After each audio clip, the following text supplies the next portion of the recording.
Parang na-miss ko nga ang chicken adobo kaya naman ayan nga ang napili kong lutuin for today's video mga mare at sinamahan ko na nga rin ng nilagang itlog.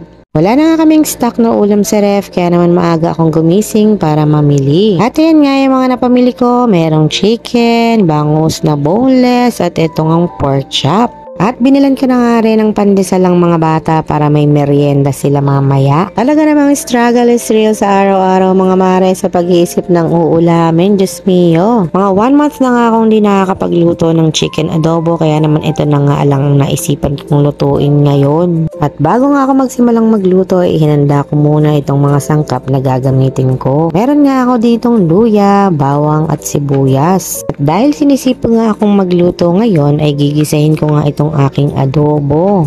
Kapag kasi nagmamadali ako at wala akong time ay pinagsasama-sama ko lang lahat ng sangkap at pakukuluan ko na lang siya hanggang sa maluto. Una ko na nga ang igigisa itong luya mga mare at iintayin lang natin niyang mag golden brown.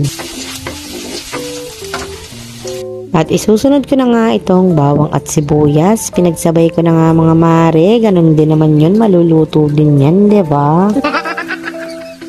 At pag naluto na nga ang mga aromatics ay susunod ko na ilagay itong manok at isasangkotsa ko na nga muna yan mga mare.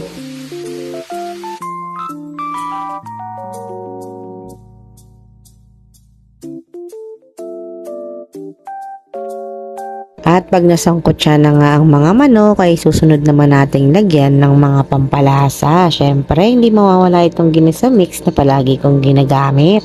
Ginisa mix, bakene men, paggalawin ng baso, char. Then next naman ay ilalagay na natin ang ating mga sarili, yung toyo pala. Then after that ay maglalagay na tayo ng suka at wag muna nating hahaluin yan mga mare. Kutob-kutob nga lang ang paglalagay ko ng mga sangkap mga mare, kayo na ang bahalang magtimpla ayon sa inyong panlasa. At sunod ko na nga rin inilagay ang paminta, sili at dahon ng laurel at tinakpan ko na nga. At nung malapit lang ang maluto ay naglagay din ako ng isang maliit na sachet ng oyster sauce. Level up kasi yung lasa ng adobo kapag nilalagyan ng oyster sauce. Try nyo rin mga mare. Then pakukuluan lang natin yan hanggang sa magmantika na nga itong ating chicken adobo. Pero syempre hindi naman natin nahayaan na matuyuan ng sabaw dahil gusto ng mga bata yung may sauce. At nagdagdag na nga rin ako ng nilagang itlog dito sa aking chicken adobo.